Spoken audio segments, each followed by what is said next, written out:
안녕하십니까 시청자 여러분, 박정호입니다. 3월 30일 박정호의 핫스팟 시작하겠습니다. 자, 오늘은 저희가 한 달에 한 번씩 차기 대선 주자 선호도 여론조사에 대해서 분석하는 시간입니다. 자, 이번 달에도 우리 배철호 리얼미터 수석 전문위원님 나와 계십니다. 안녕하십니까 위원님? 네, 안녕하세요. 네, 반갑습니다. 자, 바로 분석에 들어가 보도록 하죠. 어제 저희가 기사로는 보도를 했지만 네. 리얼미터를 통해서 이제 조사한 결과를 보니까 좀 예상은 조금 많이 했으실 것 같은데 놀랐습니다. 윤석열 전 검찰총장의 차기 대선 주자 선호도 34.4%말 그대로 급등을 했는데요. 네. 위원님 어떤 요인이 작용했을까요? 자세한 내용 말씀드리기 전에 우선 네. 조사 개요부터 예, 조사기부터 들어보죠. 예. 말씀드리겠습니다. 이번 조사는 오마이뉴스 의뢰로 리얼미터가 실시했습니다. 전국 성인 남녀 2,547명을 대상으로 했었고요. 3월 22일부터 26일 5일간 실시했습니다. 유무선 혼용을 했었고요. 표본오 차는 95% 신뢰 수준에서 플러스 마이너스 1.9% 포인트를 보인 조사였습니다. 네. 이게 저희 매달 조사를 하고 있는데 윤 전 총장의 지지율이 급등을 하면서 많은 분들이 놀라셨던 분도 계실 것 같고 좀, 의외다라는 분들 아니면은 이거 만만치 않겠는데 생각하셨을 것 같고 여러 가지 감정이 좀 엇갈렸을 것 같은데 왜 이렇게 급등을 했을까요? 윤석열 총장 전 총장 네. 이번 조사에서 34.4%를 보이면서 네. 지난 조사 15.5% 즉 따상치고 화려하게 이제 복귀를 했지요. 이번 요인은 이를테면은 윤석열 총장이 지난번 추윤 갈등, 법금 갈등을 갈등 구조 속에서 나름 좀 20% 수준에서 보였던 조사가 이제 문재인 대통령 신년 기자회견에 윤석열 총장은 문재인 정부 검찰총장 이 말이 나면서 갈등이 해소되고 갈등이 해소되다 보니까 아무래도 지지율을 유지할 수 있는 그 모멘텀도 같이 사라지면서 이제 조정 양상을 보였었는데 이번에는 이제 말 그대로 따상치면서 복귀했었는데 지난 이제 공수처 검수완박을 이제 부패 완판으로 받아치면서 그러게요. 이제 실제적으로 그분이 저는 그걸 보면서 그분이 이제 사태의 변인지 출마의 변인지 헷갈릴 정도로 이제 강한 말씀을 이제 그랬죠. 대구에 가서 내면서 이제 그렇게 지지율이 이번 지지율은 어느 정도 좀 예고된 측면도 없잖아 좀 있었습니다. 예고됐다. 어떤 면에서 그런가요? 그 뭐냐면 이제 윤석열 총장이 오면서 다시 이제 윤석열 총장 포지션 자체가 현재 보수 진영, 보수 정당의 가장 앞서가는 구조, 원톱 구조다 보니까 이슈에 따른 출렁임을 가장 먼저 받을 수밖에 없는 그런 상황이 흔히 주식에서 말하는 대장주라 그러죠. 대장주는 이제 상승 국면에서는 대장주가 우선 가장 먼저 움직이고 좀 크게 움직이는 좀 그런 상황. 지금 이제 윤석열 총장이 가지고 있는 상징 자산이라고 할 수 있는 지금 현재 야권 대선 주자 혹은 정치인 중에서 반문 정서, 반문 진영을 가장 대표하고 있는 또 윤석열 총장, 문재인 대통령과 가장 어떻게 보면 표현은 그렇지만 격렬하게 맞붙이는 또 정치인 아닌 정치인이지만 그렇게 좀 윤석열 총장이 나름 좀 가지고 있는 좀 포지션이 좀 있어요. 그런 상황. 또 무엇보다도 조사가 진행됐던 지난주, 또 그 지난주부터가 뭐였습니까? 재보선 국면이었죠. 그렇죠. 오세훈 후보가 재보선이 이제 시작되었고 조사가 진행된 시점에 오세훈 안철수 후보 단일화가 있었고 단일화 이슈 관심이 좀 집중될 수밖에 없었고 또 그 앞에 3월 초에 또 초대형 좀 악재가 하나 또 발생되었죠. LH 부동산 투기 의혹이었죠. 지금 그 4주 동안 전국을 거의 벌집 쑤시듯 들끓게 하고 있는 LH 부동산 투기 의혹에서 이제는 부동산이라는 좀 더 큰 범주로 이제 이슈가 좀 확장이 되었죠. 이런 상황에서 정부에 대한 어떤 뭐 비판 정서 네. 혹은 어떤 뭐 정부에 대한 뭐 심판론 이런 것들이 뭐 크게 폭발적으로 이제 작동하는 상황에서 자연스레 이제 차기 대선에서 가장 원톱 혹은 뭐 그런 포지션을 가지고 있는 윤석열 총장에게 또 지지율은 또 몰릴 수밖에 없는 그런 상황과 구조가 있었다. 네. 에도 불구하고 그렇다면 관심은 윤석열 총장이 복귀를 했고 또 나는 중간중간에 이제 뭐 메시지를 좀 내어 넣었죠. 그렇다면 얼마만큼 올라갈까 과연 그 크기가 얼마나 될까가 이제 관심이었죠. 오르는 것은 어느 정도 예고되는데 근데 다들 의외였죠. 이렇게 그러니까요. 더블 따상을 치고 가는 네. 심지어 뭐 이재명 지사와 이낙연 대표 합보다도 더 많은 수준으로 올라오려고는 여기까지는 과연 예측하는 분들이 얼마나 있을까. 사실 저도 이 결과를 보면서 34.4. 3명 중에 한 명은 나 윤석열이야 이 말인데 네. 이 정도 수치는 흔히 말하는 우리 30 중반이면 대세론으로 전환하는 수치라고 이야기하거든요. 네. 3명 중에 한 명은 나 그 사람이야라고 이야기하는 거는 이제 뭐 대세론을 지나면 이제 확실한 이제 뭐 우세 승기라고 이야기하는데 네. 뭐 이렇게까지 나올지는 저도 깜짝 놀랐고 예. 뭐 어제 많은 언론에서 받았던 것도 기자들도 오를 줄 알았지만 이렇게까지 오를 줄은 몰랐다. 네. 저도 사실 좀 놀란 수치였습니다. 그러게요. 놀랐다는 말밖에 안 나오는 그런 수치인 것 같고 지난번에 나오셨을 때는 그 윤 전 총장이 이 발광체냐 반사체냐 그 말씀하셔가지고 네. 그 추미애 전 장관이라는 뭐 어떻게 보면 상대 포지션에 있던 사람이 사라지자 사퇴하자 네. 뭐 빛을 좀 잃고 있는 게 아니냐 이렇게 좀 보셨는데 이번에는 좀 다르게 좀 볼 수가 있겠네요. 예, 발광체 반사체란 말은 네, 사실 제가 작년 10월 국민일보에서 이제 자기 대선 특집을 하면서 제가 뭐 특징을 지으면서 만든 말이었는데 지금 이제 뭐 보통 명사화되어 써야죠. 많이들 쓰시더라고요, 이제. 근데 이제 그 전까지는 제가 뭐 발광체가 아니라 반사체다라고 했었는데 네. 이제는 뭐 스스로 조명을 켜고 등장을 했죠. 흔히 우리가 뭐 그 변수 상수라 그러는데 네. 우리 뭐 변수를 보면은 영향을 주는 변수, 영향을 받는 변수로 했습니다. 즉 이제 지금 그 이전까지는 윤석열 총장은 영향을 받는 종속 변수였죠. 그래서 저기 이제 갈등의 크기만큼 이제 종속 변수, 자기의 지지율이 연동해서 가는 구조라면 이제는 스스로 이제 발광체가 되었죠.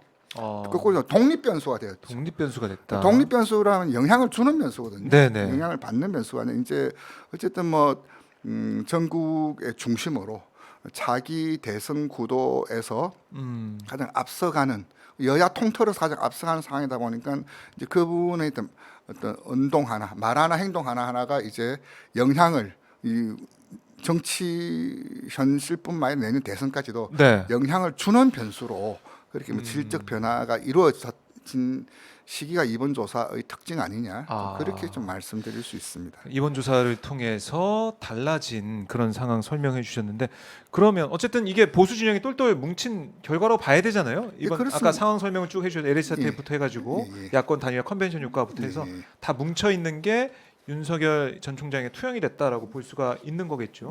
보수 진영에. 이제 보수 진영에서 이제 뭐 뭉쳤고 사실 그 크든 작든 특히 10% 중반에서 따상 친다는 것, 따월 친다는 것은 굉장히 이례적인 경우입니다.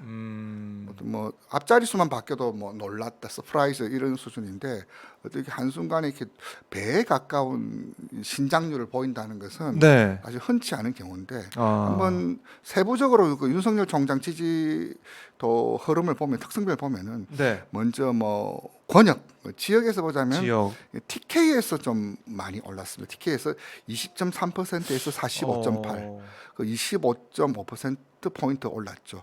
또 어제 또 이제 관심이 이제 많이 보였고 회자가 됐던데 이제 충청이었습니다. 충청이 이제 이전 조사가 12.2%였는데 근본 조사에는 35.9. 23이 뭐 2배, 3배다라고 했습니다. 이게 좀 결부해서 나름 또 있어 충청 지역 또 영국까지 또 엮어서 뭐 충청 대만론, 뭐 제점화 이렇게까지 좀 푸시는 분들 계셨던데 정진석 의원이 많이 뭐 그런 걸 그 전부터 푸시했죠, 뭐. 그냥 연말부터 이제 윤 총장에게 계속 러브콜을 보냈고 뭐 역할을 좀 주문하셨죠. 네. 또 어제도 관심 TK뿐만 아니라 관심이 회자가 많이 됐던 데가 또 충청이었고요. 또 서울도 빼놓을 수 없습니다. 서울도 15.1%에서 근본조사 37.4, 뭐 22.3% 포인트 올랐는데 어쨌든 윤석열 총장이 다 이게 세 지역은 모두 다 의미가 있는 지역이죠. 어쨌든 TK, TK 뭐 보수의 보수 진영의 뭐 본산, 네. 텃밭, 어떤 뭐 본류, 뭐 이렇게 불리는 지역에서 45.8.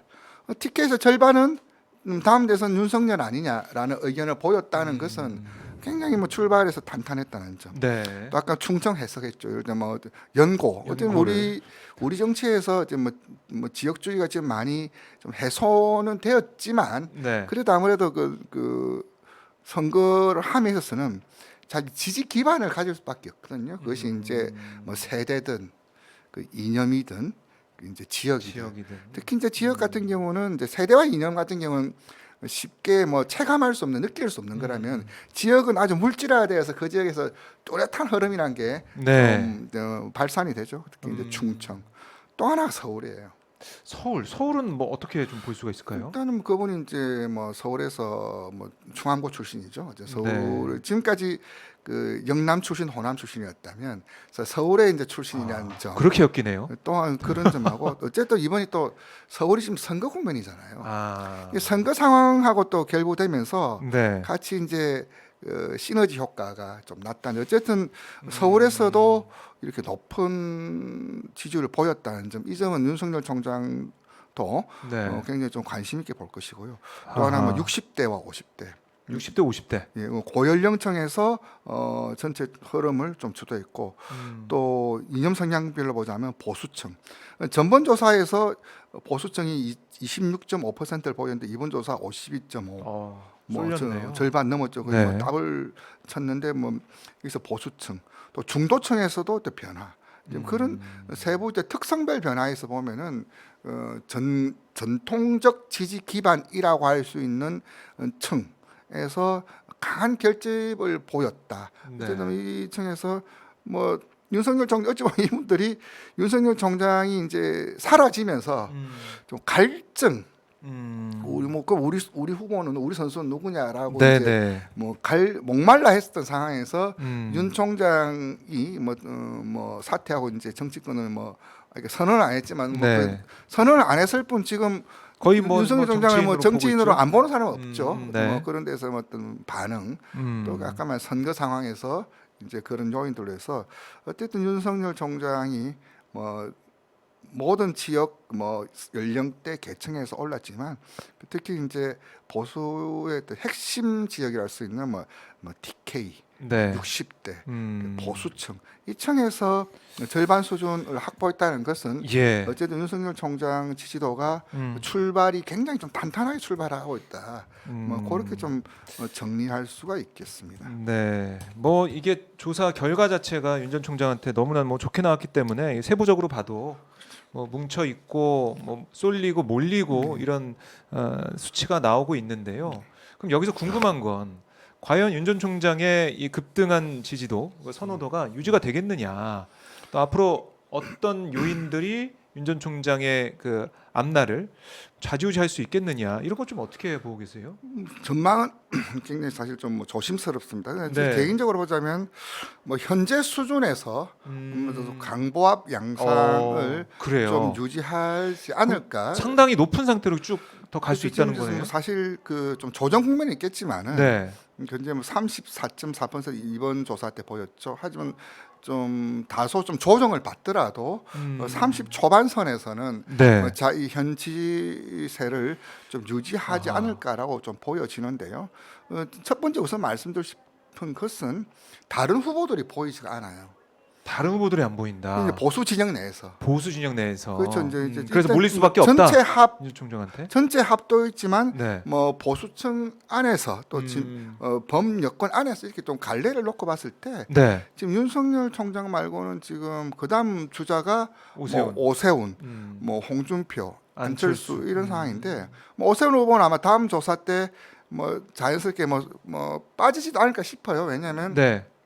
당선 이번 서울시장 선거에 당선이 되면 되는 대로 뭐 자기 대선 주자군에서 이제 빠지게 되고. 빠질 수 있을 거고 네. 또 당선이 안 안 된다라면 이뭐 한계론 내지는 뭐 지금 다시 서울시장도 안 됐는데 대선 후보에 올리는 게 많이 물론 뭐 서울시장 뭐 떨어졌다고 해서 대선 레이스 뭐 뛰지 마라는 그런 건 아니겠지만 어쨌든 지금 새가 나름대로 좀 소폭 좀 꺾인다라고 봤을 때 네. 그리고 이제 홍준표 전 대표 네. 이분도 포지션이 어정쩡하죠. 음. 범보수로 묶이지만 국민의힘 좀 유니폼을 입어야지 이분도 뭐 의미 있는 변화가 생길 텐데 당분간 이제 이분이 국민의힘으로 뭐 본인은 뭐 들어가고 싶지만 네. 이제 문이 쉽사리 열리지 않은 상황에서도 이제 지지율 뭐 어떤 질적인 변화 네. 좀 기대하기는 좀 힘들고 뭐 이런 상황에서 윤 총장이 보수 진영 내에서의 그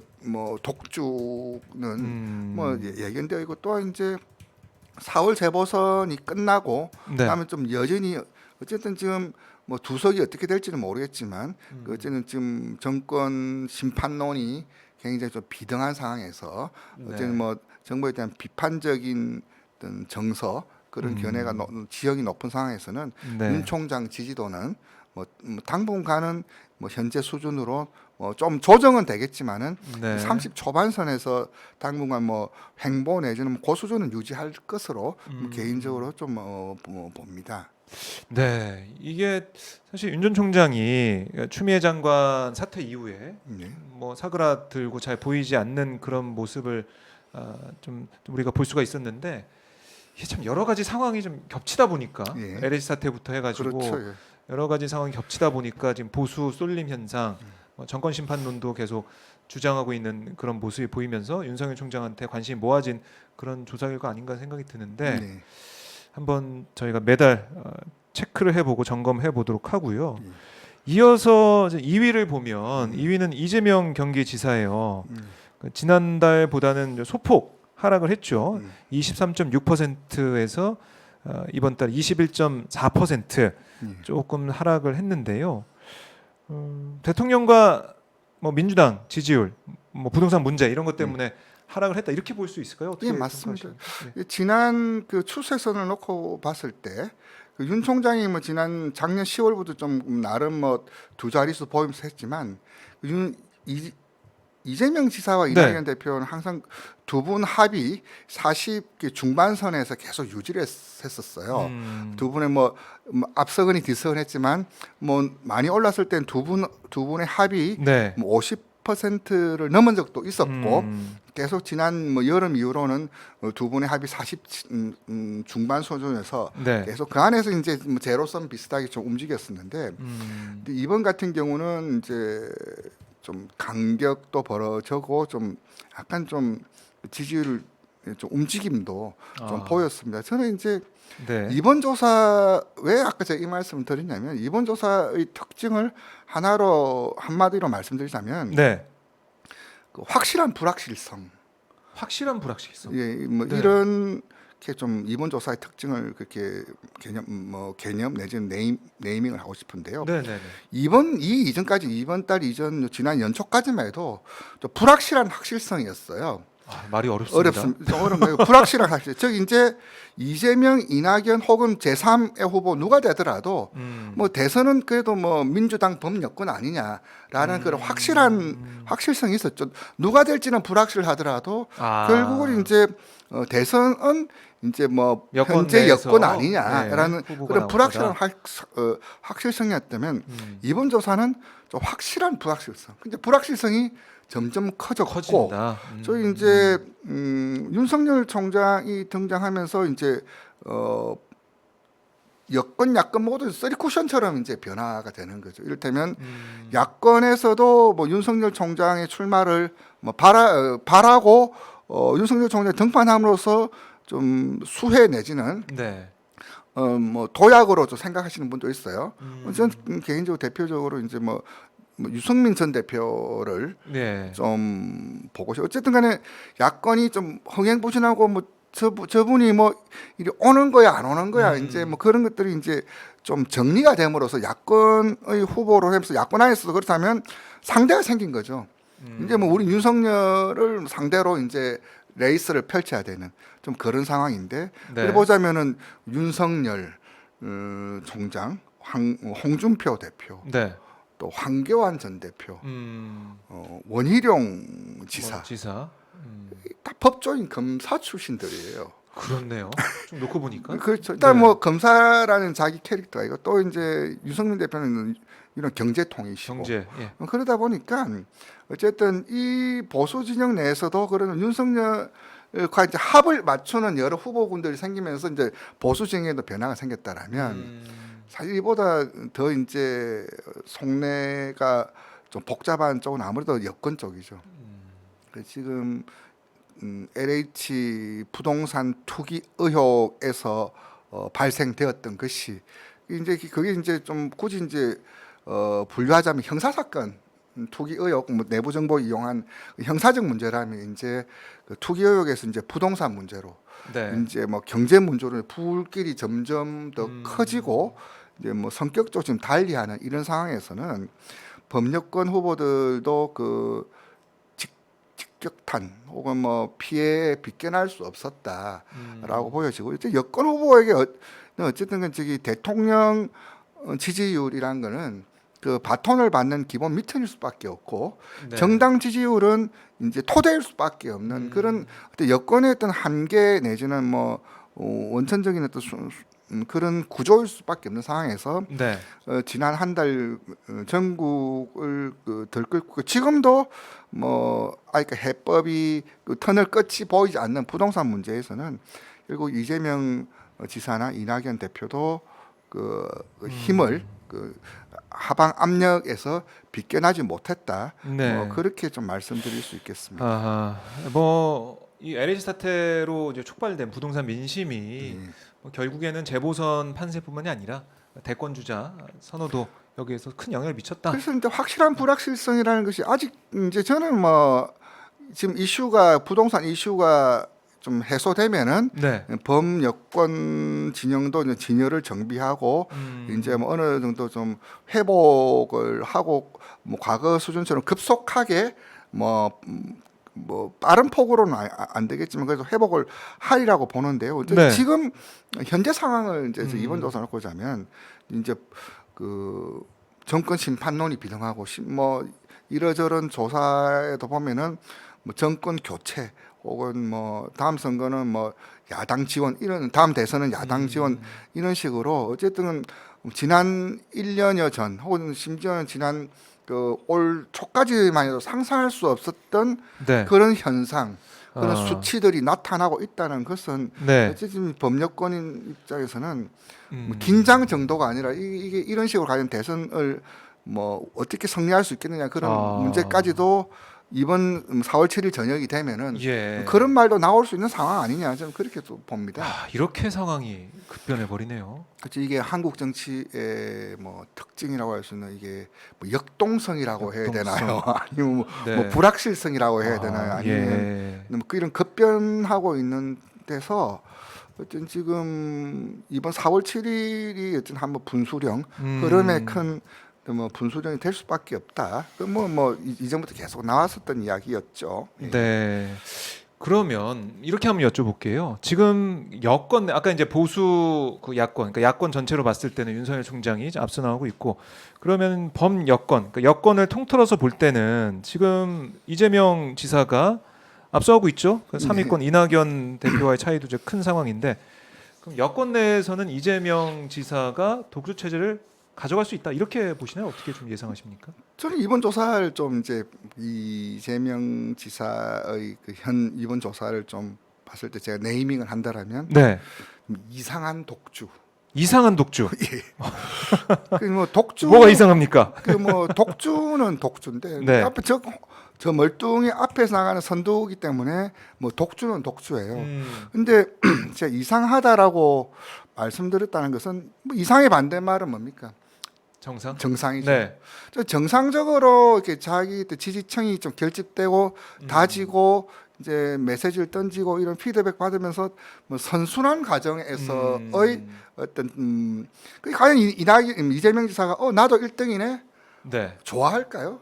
제가 이재명 지사 주변에 있더라면 네. 1등이라서 좋아할 뿐이지 이거는 뭐 1등이라는 성적표 에 좋아할 문제가 아니라 지금 상황 네. 자체가 뭐 이러다가는 굉장히 좀 위험할 수도 있다. 좀 그렇게도 좀 보여집니다. 뭐 여권 내에서 일이라고 뭐 이게 내가 독주를 할 수 있다 이게 아니라 그렇죠. 지금 나는 멀뚱히 앞서는 1위야, 나 좋아, 나는 뭐 나오 탑이야라고 좋아할 상황이 아니라 그렇죠. 이를테면 지난 그 좀 한 달여 저는 복귀를 하자면은 네. 사실 이제 재보선 앞도 이제 LH 때문에 부동산 이슈 때문에 다 잠겨 그랬지만 이른바 이제 민주당 내 일부 이제 그 지지층과 이재명 지사가 갈등이 있었어요. 네, 좀 뭐 일단 탈당한다 뭐 이런 얘기도 심지어는 뭐 있었고. 출당 요구도 있었고 네네. 이제 그것이 이제 저는 그 대목에서 이재명 지사가 잘 넘어갔더라면 이재명 지사의 뭐 진면모와 당내에 좀 연착륙할 수 있는 그런 계기가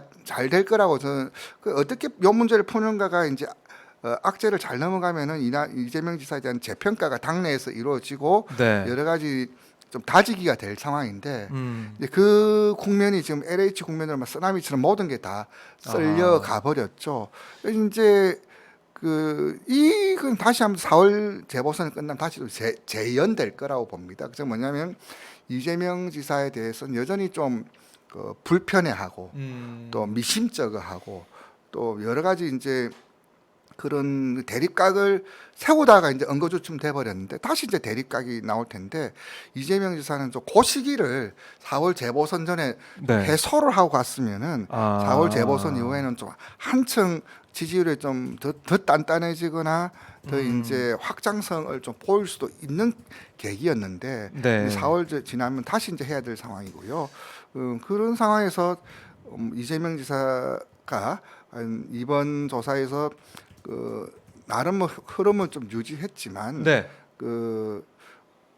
리셋을 해야 되는 지지율을 리셋을. 해야 되는 그런 상황에서 좀 마냥 좋아할 상황만 아니지 않느냐 좀 그렇게 좀 진단을 하고요. 네, 그러니까 지금 여권 내에서 1위를 달리고 있지만은 이게 독주 체제를 정말 지키기 위해서는 진정한 독주가 되기 위해서는 당내 문제를 포함해서 여러 가지 것들이 해소될 게 있는데 이게 뭐 시점상으로 LH 사태 때문에 이게 참 잘 안 됐다 이렇게 볼 수가 있겠네요. 마라톤도 보면 적절한 페이스메이커나 옆에서 견제 내지는 같이 어우러져 합을 이루면서 이렇게 해야 더 단단해지거든요. 이게 네.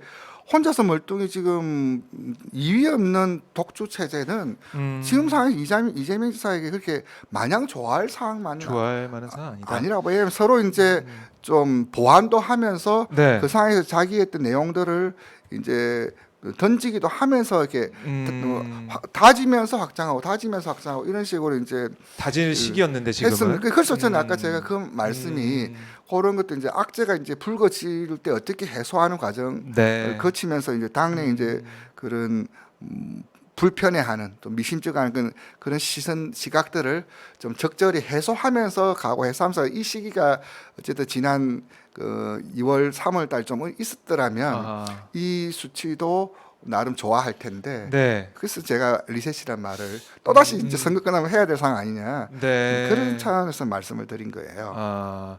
그러면은 이게 윤석열 전 총장 같은 경우도 지금 보면 혼자 독주를 하고 있고 사실 국민의힘 사람은 또 아니잖아요. 네. 그런 면에 있어서 윤 전 총장도 뭐 국민의힘 입장에서는 윤 전 총장한테 계속 이제 기대거나 다 의지를 또 할 수도 없는 상황 아닌가요? 그래서 아직까지는? 저는 이제 윤 총장이 이번에 34.4 나왔지만 요 다음 조사는 또 다른 의미로 뭐 어찌 보면 이 조사도 사실 정상적인 조사는 정상적인 지지율이라고 말하기 좀 힘들죠. 이렇게 하면 어떻게 보면은 이제 4월 7일 재보선이 끝나고 나오는 네. 그리고 이제 그때부터 윤 총장의 지지율이 진짜 지지율이다라고 어. 보고요.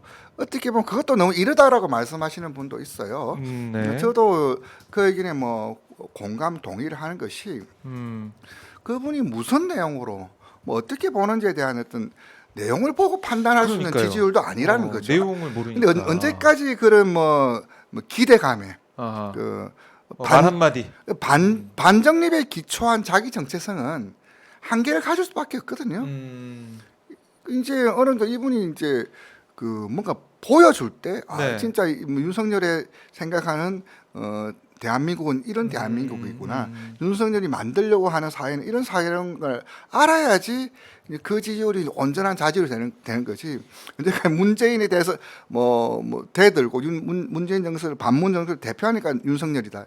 이거는 이제 어느 정도 시간이 지나면 거품처럼 빠질 수밖에 없는 거예요. 그래서 저는 뭐 4월 7일 이후부터 나오는 그 네. 지지도가 윤석열 총장도 역시 그때부터가 이제 찐 지지율이다.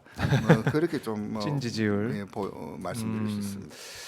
그렇습니다. 이 뭐 상황을 좀 봐야 될 것 같고 이재명 지사의 앞으로 행보도 좀 중요해진 상황인데 그보다는 이제 독주 체제로 갈 거고 그 바닥 다지기를 좀 봐야 될 것 같고 그보다는 이낙연 전 대표 상임선대위원장의 선호도 글쎄요 이제 지금 11.9%인데 두 자릿수 지키기도 쉽지 않아 보인다 이런 얘기도 나오고 있거든요. 아마 지난달 반등했다 떨어졌네요. 이번 조사를 놓고 봤을 때 네. 가장 좀 심사가 좀 복잡하고 좀 이러저런 생각이 가장 많이 네. 든 분이 아마 그 이낙연 대표 아닐까라고 보여지는데요.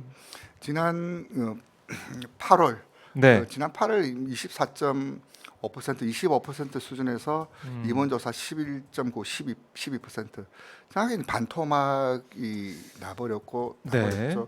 이제 이낙연 대표가 이제 이를테면 지난 3월 9일 이제 당 대표직 뭐 사퇴를 하셨지 네. 않습니까? 그래서 이제부터 자기 실력, 자기 칼라를 보여주고 그런 말씀 하셨죠 지난번에. 이제 서울 네. 부산 선거에 대해서 어떤 뭐 올인을 네. 하셨죠. 모두 걸기를 하셨는데 지난번 이제 좀 계속 이제 슬라이딩 조정 없는 하락을 보이고 13.6까지 지난 1월 조사에서 좀 보였다가 네. 2월 조사에서 15.5로 이제 좀 이제 반등 이제 겨우 이제 턴어라운드 하면서 이제 반등을 하면서 그러게요. 예, 예. 사퇴를 하셨고 재보선 때 어쨌든 그 최근 들어서 말씀도 굉장히 좀 공격적이고 또 분명하고 또 예리하게 좀 보여주면서 네. 이낙연 본래의 진짜 자기 실력, 자기 칼라가 나오는 거 아니냐면서 좀 반등했던 모멘텀을 좀 살리려고 했었는데 결과적으로 아까 말씀드렸듯이 지금 이제 이런 그 정부 여당에 대한 비판적인 정서가 네. 급속히 확산되면서 그 다시 이제 아랫 방향으로 좀 돌렸는데 네. 문제는 이제 이재명 지사가 이제 2.2% 포인트 좀 마이너스를 보였다면 네. 이낙연 대표 같은 경우는 가뜩이나 낮은 수치의 낙폭도 이재명 지사보다도 뭐 더 큰 3.6% 포인트 그렇네요. 하락을 이를테면 하락폭이 가뜩이나 컸어요. 이제 상승 국면으로 좀 턴을 좀 하고 이제 좀 다지면서 올라가려는 찰나에 이제 떨어져 버렸고 낙폭도 더 컸다. 네. 그리고 이제 그런 재보선 성적표가 나오면은 가장 먼저 이제 그에 대해서 뭐 물어보고 네. 사람들 관심의 대상이 될 분이 뭐 이낙연 대표일 텐데 이 대해서 과연 어떻게 할 것인가 이제 이게 좀 관건으로 좀 남아 있는 것 같아요. 네. 근데 저는 이제 그렇다고 이낙연 대표 현재 진짜 이번 4월일 재보선까지 좀 남아 있고 뭐 결과는 좀 예단하기 힘들지만 네. 어쨌든 이낙연 대표도 좀 반등의 여지가 좀 없지는 않다라고 봐요. 반등의 여지 어떤 게 있을까요? 저 이를테면은 네. 그 원래 중국 속담에 그런 말이 있습니다. 위기 때 보여준 실력이 진짜 실력이다. 좀 잘 나갔을 때는 뭐 총리, 당 대표, 그렇죠. 뭐 지사, 네. 뭐 이럴 때는 뭐 스펙으로 따지면은 이낙연 대표께서 뭐 그다음 자리는 뭐 뭐 대선 말고는 이미 그 안 해본 게 없을 정도로 이제 그럼요. 두루 경력을 갖추셨죠. 근데 이제 그때는 다 이를테면 뭐 호시절이라고 하긴 그렇지만 이제 무난했던 상황이라면 어쨌든 뭐 지금이 당도 그러하고 네. 민주당 입장에서는 당도 그러하고 정부도 그러하고 또 지금 국민들의 여론도 비등한 상황에서 어쩌면 지금 보여줄 수 있는 능력이 진짜 능력이다. 뭐 그렇게 뭐 잘 나갔을 때 뭐 180석 거느리고 뭐 1인 지하 만 이상 총리 자리에 있었을 때 뭐 다 세팅이 다 있는 상태에서 문재인 대통령 지지율도 높고 뭐 보여주고 뭐 문재인 대통령 지지율도 높아 오른 시절에서는 뭐래도 이렇게 뭐 잘 풀렸던 시절이라면 네.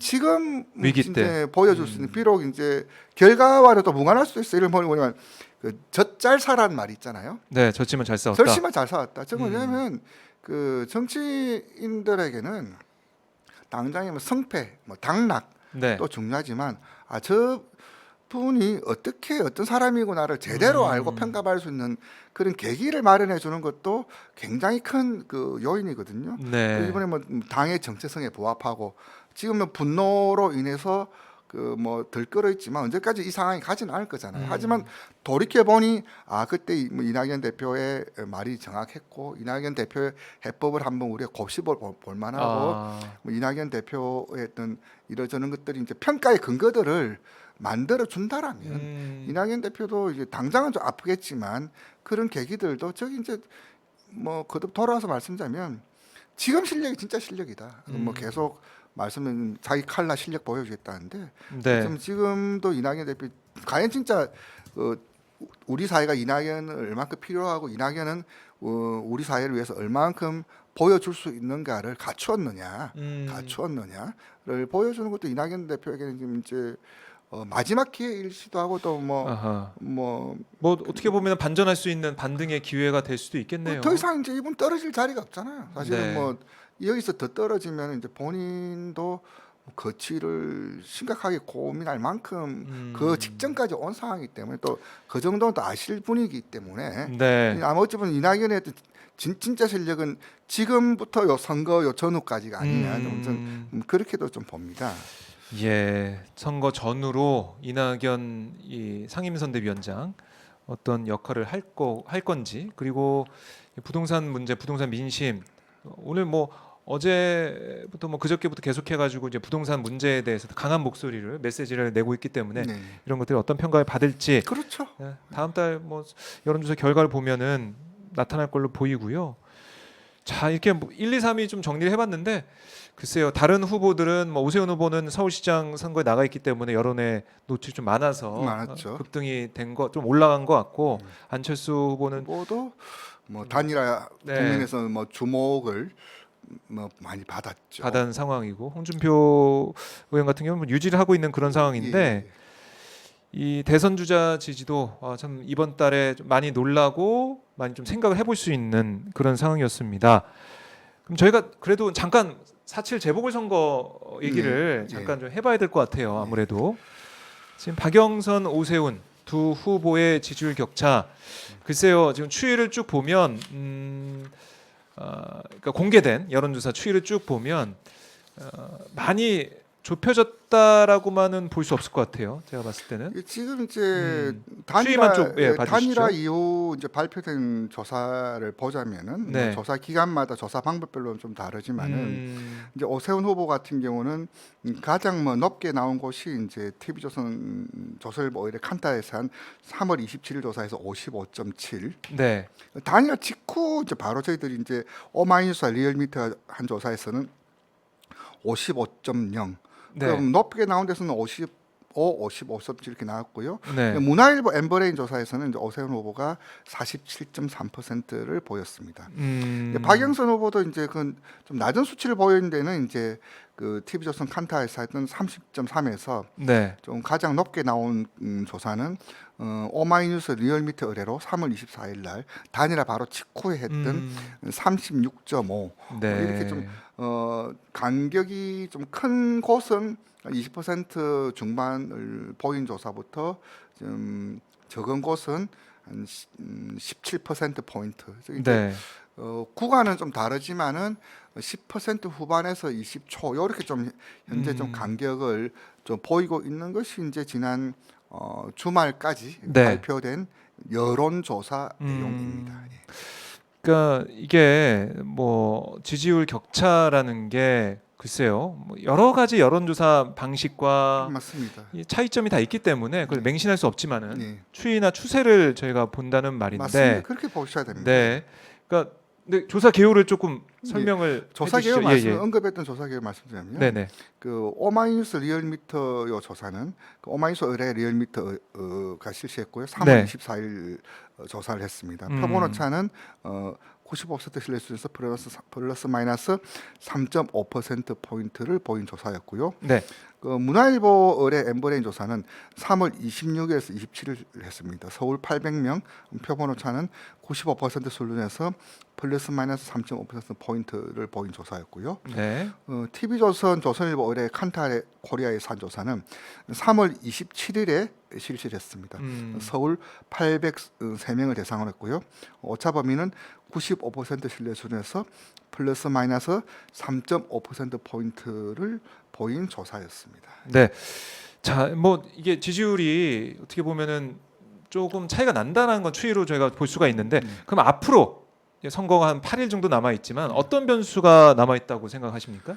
저는 이제 새로운 변수가 등장을 해서 작용을 하기에는 사실은 이번 주 초, 네. 이번 주 아직도 뭐 주 초지만 월요일까지. 네, 주말 지나면서 월화 어떤 이슈란 것이 네. 또 변수란 것이 나온다고 바로 반향이 오는 건 아니죠. 시간 왜냐하면 이제 자체가. 하면은 뭐 숙성도 있고 네. 저 피드백도 있고 안에서 어떻게 돌아가는 그 상황까지 같이 고려를 했을 텐데 이번 오늘까지도만 해도 뭐 부동산 이슈 이제 LH에서 아까 부동산을 좀 넓어졌다라고 말씀드렸는데 네. 그것을 뭐 덮을 만한 혹은 뭐 상쇄할 만한 상쇄할 다른 이슈는 뭐 오늘 현재까지는 좀 보여지지 않고 여전히 이제 네. 부동산 안에서 이제 서로가 좀 벌어지고 있는 것 같아요. 이를테면 결국 이제 여권 입장에서는 이 부동산 이슈를 어떻게 빨리 털고 다른 이슈 시프트를 할 것인지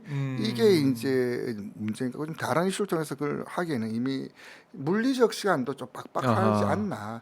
당장 네. 이번 주 금요일부터 이제 투표가 사전 투표가 사전 투표가 있죠. 시작된 상황이고.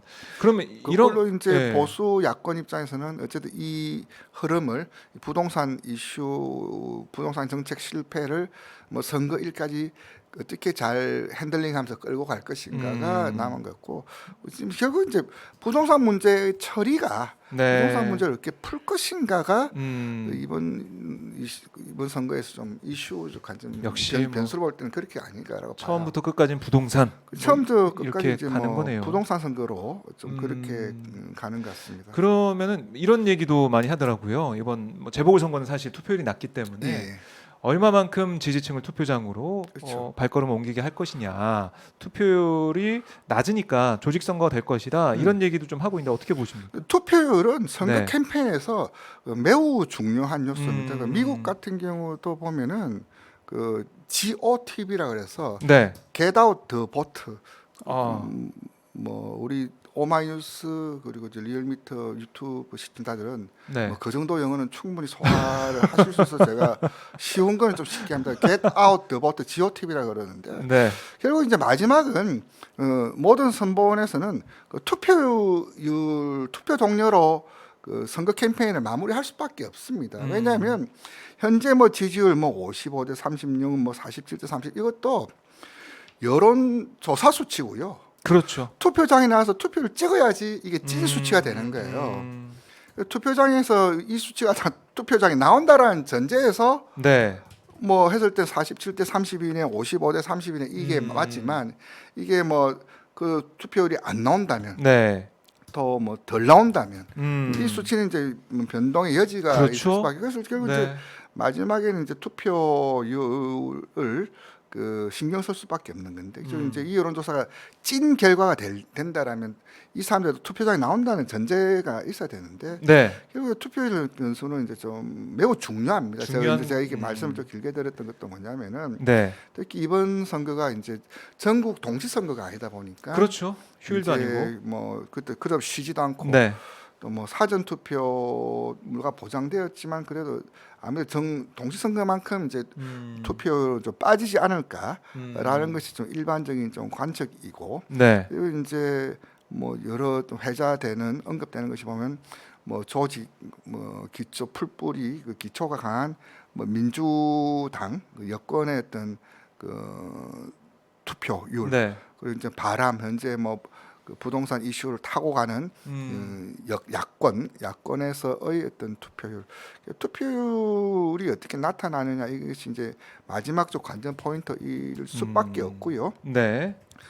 지금 이제 관측을 보자면 이제 투표율이 뭐 어느 선에서 나올까 사실 이제 리서치 입장에서 보면은 당락 예측률보다 더 어려운 게 투표율이에요. 그렇군요. 이제 뭐 그건 투표율 예측 네. 매우 어렵습니다. 그래서 이제 보통 지금 저런 분들 이야기 또 말씀 또 이제 자료들 보면은 대략 뭐 50%요 전후로 뭐 투표율이 뭐 나오지 않을까. 그런데 또 이번 사전 투표가 본 투표만큼 많이 나올 걸로 또 그렇게 전망을 보면은 네. 이번 금요일, 토요일 또 사전 투표 흐름 매우 이렇게 주목이 되는 그런 상황이라고 말씀드릴 수 있습니다. 네. 참 양당의 여야의 앞으로 투표 전략 이게 또 중요한 상황이다. 그렇죠. 부동산과 투표율, 그러니까 예. 투표장에 누가 더 많이 지지층을 끌어올 수 있느냐 이게 중요한 변수다라고 정리를 해 보겠습니다. 자, 저희가 뭐 시간이 좀 많이 흘러가지고요. 예. 이 정도로 좀 오늘은 마무리를 해보고 이번 달 조사 결과에 대해서 저희가 하나하나 차근차근 구체적으로 분석을 해봤습니다, 여러분들. 자, 윤 전 총장의 이 지지율 급등 이게 이어질 것이냐, 아니면 이재명 지사, 이낙연 전 대표의 지지율이 또 반등을 할 것이냐. 다음 달 조사 결과를 좀 보고 다시 한번 또 여러분께 분석을 해드리도록 하겠습니다. 자, 오늘 배철호 리얼미터 수석 전문위원님 말씀 잘 들었습니다. 의원님 오늘 고맙습니다. 네, 네, 고맙습니다.